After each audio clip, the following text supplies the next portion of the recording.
I was saying earlier, this is something new we're starting. It's called Meet Your Neighbor. We're gonna have a resident just speak on themselves, whether it's their career, a hobby, just something to get to know them a little better. And if any of you would like to partake, let me know. And Bill was very gracious enough to be our first speaker. So with that, I'll hand it over to Bill. Thank you. Okay. The talk this morning is about neurosurgery. And, There'll be an exam after. can you hear me? Bill, if you can hold it right in front of your mouth. Bill, hold it closer hold the mic closer. There you That's go. better. Is that better? Yeah, a little bit. I'm not used to all this stuff, so. I decided or wanted to be a family doctor in high school. I graduated from Wellesley High School, that's a suburb of Boston. Yay! In 1949, and attended Middlebury College in Vermont. I graduated from Middlebury in 1953. Still planning to be a family doctor, and so applied and was admitted to Boston University School of Medicine. That's a 4-year program. Interestingly, I have to add this one bit, that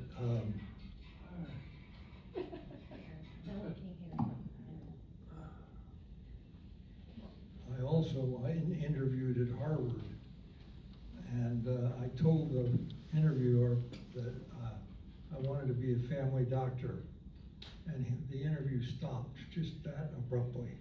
Harvard's interested in training scientists and researchers and faculty people, not family doctors. Anyway, I started at Boston University and was finished that program in 1957, graduated from medical school, and started a internship at the Geisinger Clinic. The Geisinger Clinic is a medical center in central rural Pennsylvania, modeled after the Mayo Clinic. It was started by a guy from Mayo who was unhappy with his advancing progress at the Mayo Clinic, and he went to Pennsylvania, and he talked Abigail Geisinger into this medical center idea. She was a railroad tycoon's widow, and so hence the Geisinger Medical Center, and entered there as a rotating intern, and orthopedics and OB and pediatrics and so forth, still intending to be a family doctor. I also then added 2 years of medical residency to my rotating internship. And it came time to have a neurology rotation of a couple of months as part of that program. And the neurologist, for some reason, and I don't really know what, left the institution for a leave of absence. And there was only one neurologist. And so I was kind of in the lurch temporarily. And Henry Hood was the neurosurgeon at Geisinger. He'd been there only 2 or 3 years. Very nice man. Contacted me and said, you know, you could come with me and on my service for a couple of months, you'll learn just as much neurology as you will with the neurologist. And so I said, sure, I hope we'll do that. Well, I really enjoyed him. He was a good guy, but the work was interesting. And my classic remembrance of Henry Hood was we made rounds one day over in the main hospital, and then we're headed back to his office, and going through the corridors and up and down the stairs, we went lickety split. And we got back to his office, and he sat down in his chair and picked up the daily newspaper. And he looked over the top and he grinned, and he said, "You always want them to think you're busy." So anyway, so I spent the 2 months with Henry and changed my mind and thought I'd like to be a neurosurgeon, and discussed it with my wife, and she went along with it. Meant more training, of course. The other hooker was, this was at the tail end of the Korean War. And a high-ranking officer in the Navy named Berry had figured out that it made more sense to let these young fellas finish medical training and then take them in the military, rather than draft them in their second year of medical school and put them behind a machine gun. So we all had very planned deferments. And with this, you had to obligate yourself to one branch of service. So when you finished your training or school, that's where you'd go. So I signed up for the Air Force, but as a general practitioner. So I changed my plan to neurosurgery. I had to notify them, and the Air Force said, "We want you now." And this was 1960. "And we want you in Portland, Oregon." And I said, "Where in the heck is that?" Got the maps out, figured it out. And so in 1960, I headed west, and my dad's station wagon, when he had died, my mother had given me the station wagon. And we had found as a family that one of the things we could do that was a lot of fun was camping. So with a station wagon and an umbrella tent and a Coleman stove, we started out across the country, 3 little kids, my wife and I, headed for Portland, Oregon in the summer of 1960. It was a great trip. We really had a good time. Stopped in the Badlands in Dakota and saw a mountain with the president's figures. But it was so darn hot that it suddenly got unpleasant, and we had to go all the way across Idaho. And I said, "Cheer up, we get to Oregon, it's really green, it'll be lovely." Well, we got to Oregon, eastern Oregon, across the state river, it was still hotter than hell. But eventually it got better.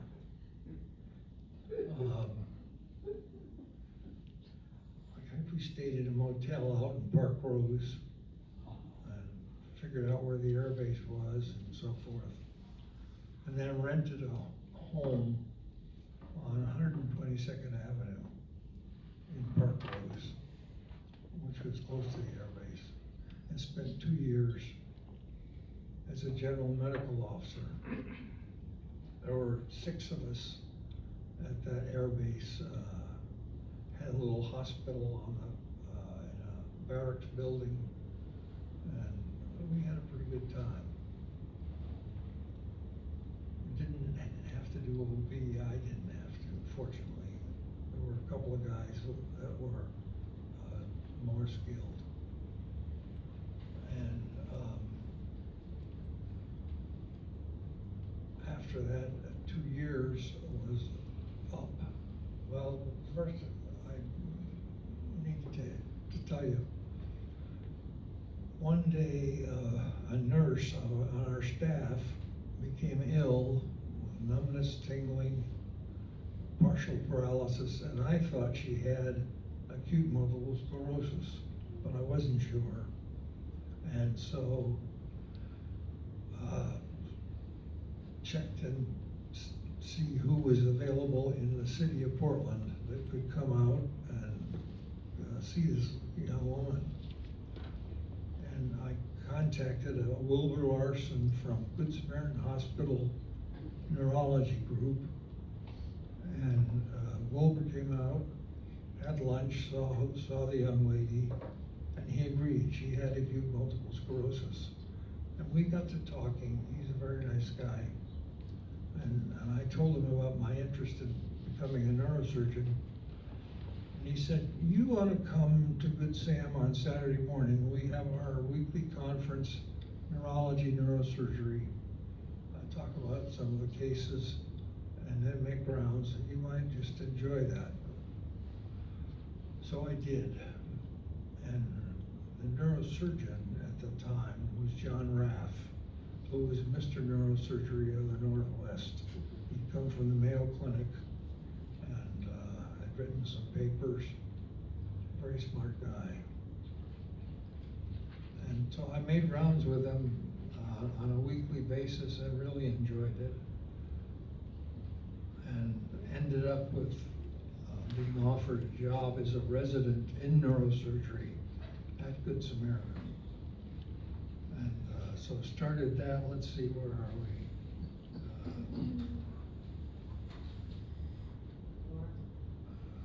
We should have these on Wednesday, at least I'm dressed.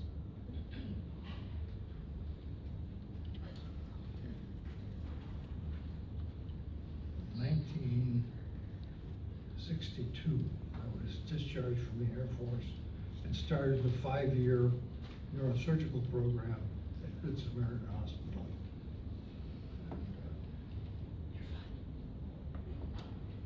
And that went well.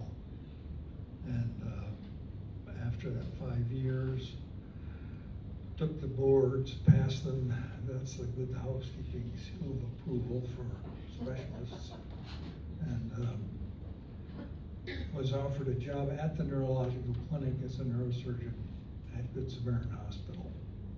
And so took that and onward home.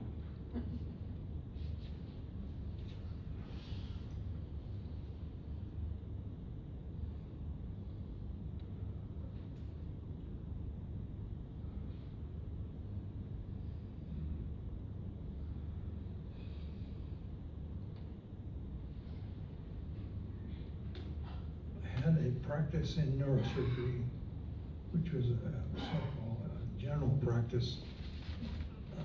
And sorry about all this.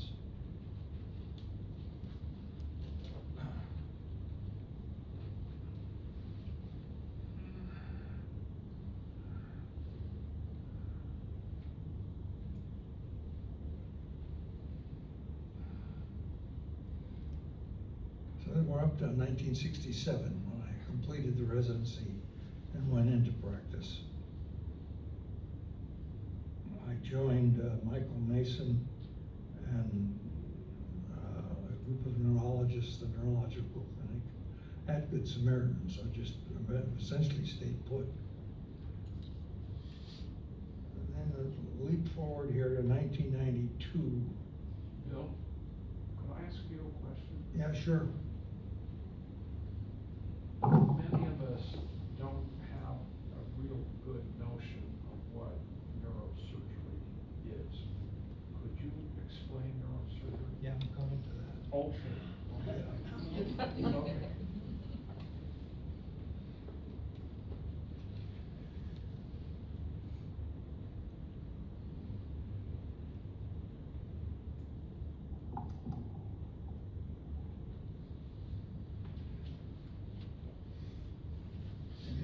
1992, I started a program for evaluating complicated injured worker situations.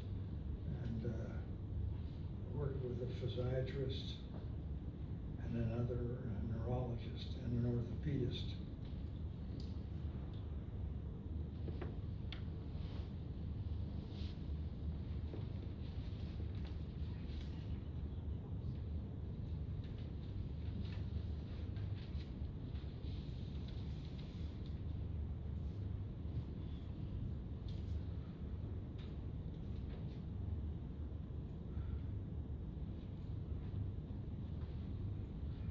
And jumping ahead now to 1999, I had a radical surgery for prostate cancer. Good result, negative follow-up studies. And my finances were in good shape.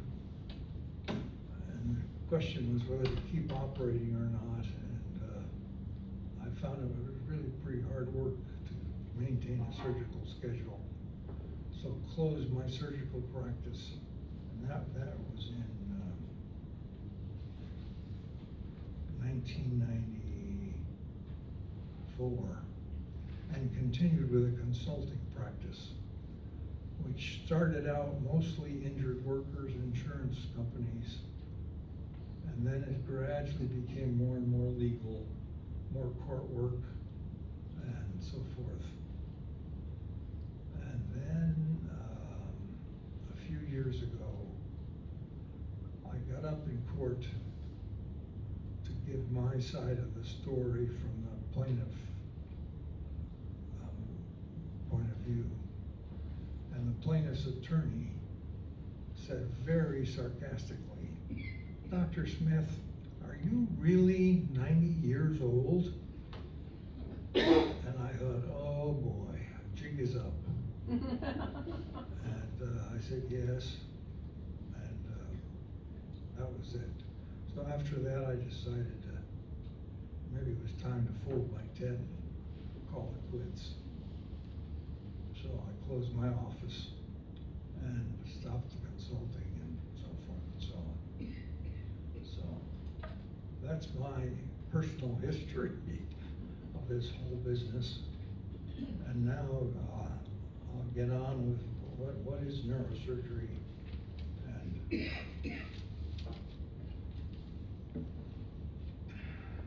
And neurosurgery it really is to do with diseases and trauma of the nervous system itself. So this would include brain tumors, hemorrhages of the brain, fractured skull, subdural hematomas. It also includes pinched nerves in the neck, pinched nerves in the low back, some of which respond well to surgery. And there's some very other conditions such as hydrocephalus, where the spinal fluid system gets plugged up for some reason, one reason or another. And neurosurgery is called on. We put in shunts to shunt the spinal fluid from the brain down, usually the abdomen, as the peritoneum is a very active absorber of solutions, and that works very well. Neurosurgery involves a lot of sophisticated diagnostic testing. In the head, of course, there's a plain x-ray, there's brain scans, computed CT scans, MRI scans, isotope scans, and then there's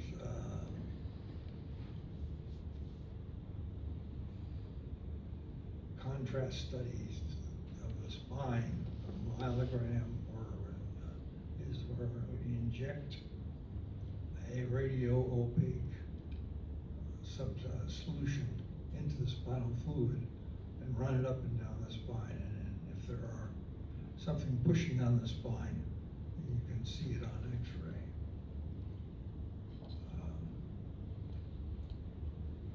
Let's see.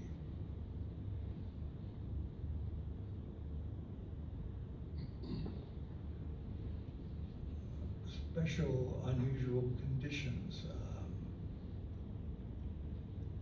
Aneurysms are little balloons of a blood vessel in the brain that are congenital in origin. There's a weak spot in the blood vessel as it develops, and then with time and the pressure of the blood, it balloons out, and one day, bingo, it ruptures. And so that blood scoots all over the surface of the brain.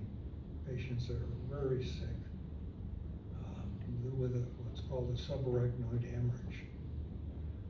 And once they cool off and get better, we do an arteriogram, which is an injection of the artery in the neck. We used to do it, we'd inject it in the neck and then shoot the contrast up into the head to show the blood vessels. Now it's done by the injection in the groin and thread a catheter up into the neck and then inject the contrast. And that shows the aneurysm.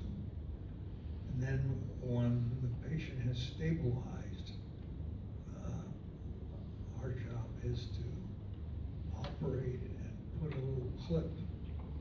There are many shapes and sizes of these clips, and put them on the base of this, obliterate this aneurysm from the circulation, so the patient doesn't have another bleed. That's probably the most exciting and difficult part of neurosurgery, is clipping an aneurysm.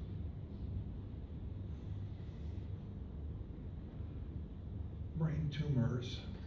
The most common one, unfortunately, is a malignant glioma. That's a tumor that originates from the supportive tissue of the brain. It has little fingers that go out into the brain substance itself, so it's impossible to get them all out. We operate on them sometimes to lessen the size and the pressure, but that only buys the patient a few months. It's very unrewarding, discouraging work, particularly with dealing with those families. But it's what you got to do. Benign tumors, the classic one is the meningioma. Meninges are the covering of the brain from which these tumors originate, and so they do not have fingers that penetrate the brain itself. They stay as a solid entity, and so surgically you can find it and identify it and carefully dissect around and push away the normal brain. And so whenever we get a meningioma, it's a banner day in the operating room, because those people have a good result.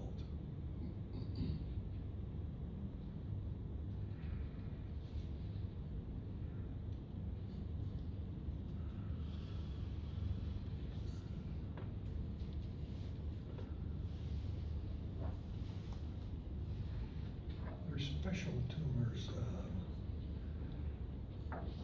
of the pituitary gland. Pituitary gland, sits right in the middle of the head.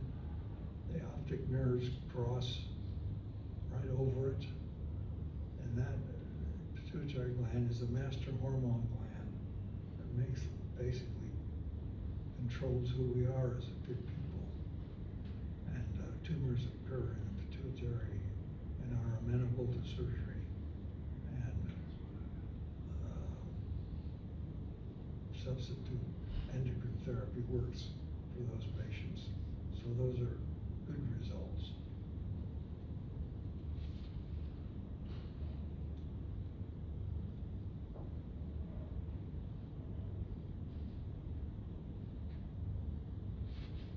Trauma,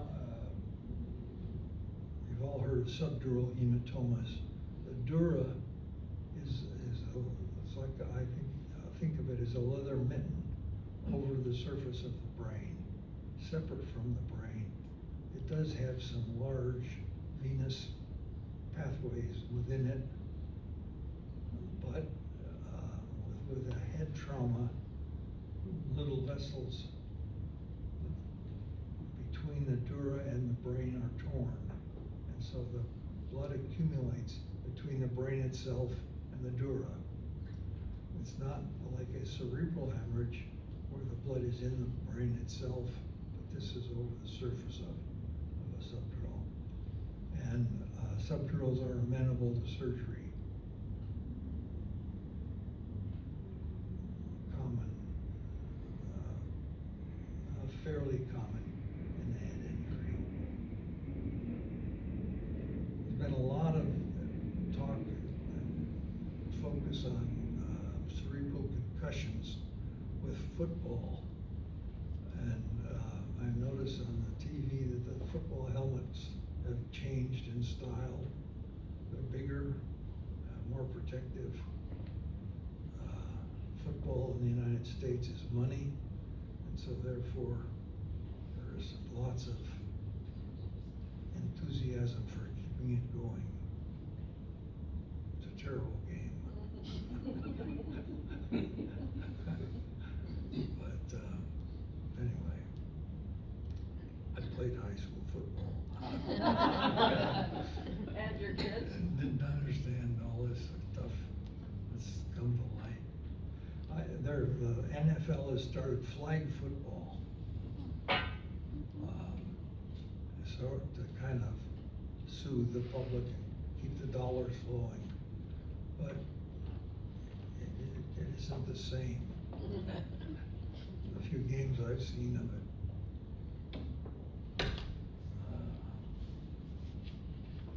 What else do I want to talk about? Aneurysms we've talked about. Say, Bill, you mentioned you and your wife came out west, and that's the last we heard about your wife. Tell us about your family. Yes. They've all grown up. My wife has died. How many years were you married?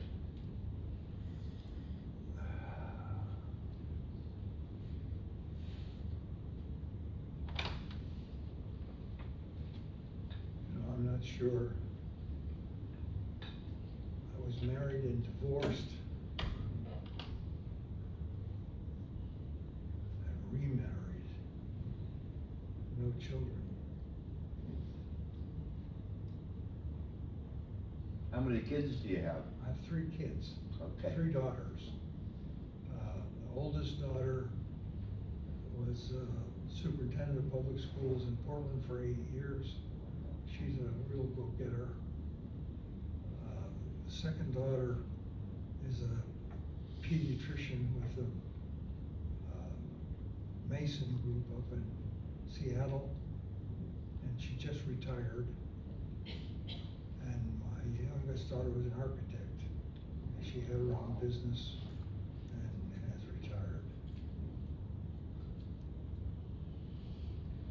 Bill, I have a question about,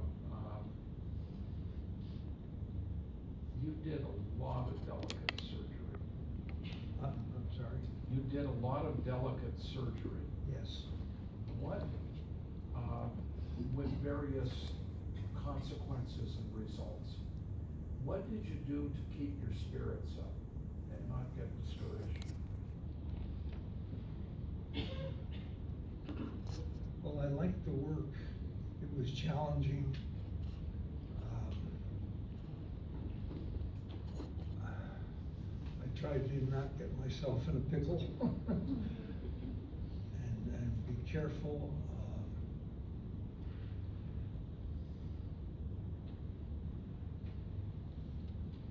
that answers your question or not. Well, it does, but, and I asked the question because, many of us in the building, I suppose, some days things are a bit better, some days things are a little tougher, and you've faced so many interesting challenges. Yeah. And so I'm always looking selfishly, I'm always looking for hints about, things that a person can do to, keep an optimistic view of life. Well, I basically am an optimistic person to start with. I don't get depressed too easy.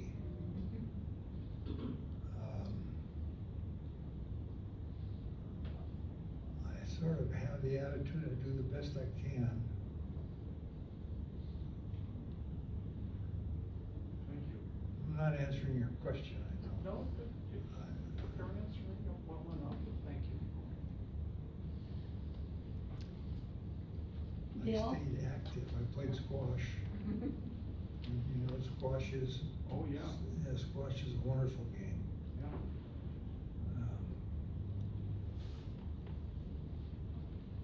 Bill, this may be more specific than what you wanna deal with, but, what do you know about ataxia? And is that a neurological disease? My daughter-in-law has it. I can't hear you. She wants to know about ataxia. Ataxia. Is that a neurological disease? No, that's not a disease, that's a symptom. Symptom, Ataxia is a lack of coordination. yeah, And it can but be, what causes it? well, a lot of things cause it. Oh, She just has it primary with no other. nothing else that I know of, that she has fallen, broke her hip, her speech is slurred, she has therapy on that. I can't hear her. Oh, We have. She said she's fallen and broke her hip and hit her head, right? well, she hit her head at one point before it was, oh, there we go. She fell and hit her head at one point before she was diagnosed. And then she was finally diagnosed with ataxia. And, she stumbles, she uses a walker now. Yeah, I can't really answer your question because Yeah. I need to know more about it. It needs, yeah, I was wondering if it would be too, Ataxia is a symptom, okay, which can be part of a whole complex of Okay. abnormalities, part of disease. okay, good, thank you. Bill, I was wondering over here, he doesn't know. I was wondering if you ever opened a head and saw something that surprised you. She said she was wondering if you ever did surgery on the head and ended up and saw something that surprised you. Not really, but I did have some surprises, on somebody who we thought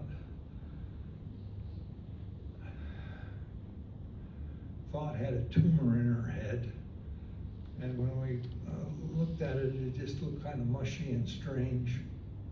And it was not a tumor, it was a stroke. So obviously, we made a mistake. The imaging tests all made it look like a tumor. So we thought we were going in there and getting a tumor, but it was a stroke. And unfortunately, the surgery on a stroke patient is not good, made it worse. And that's a tough part of the job. Go to the family and basically apologize. Say, tell them we thought, blah, blah.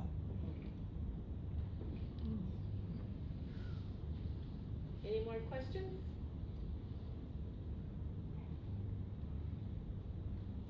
Jeez, I got anything else on my list. Did you Way to go, Bill.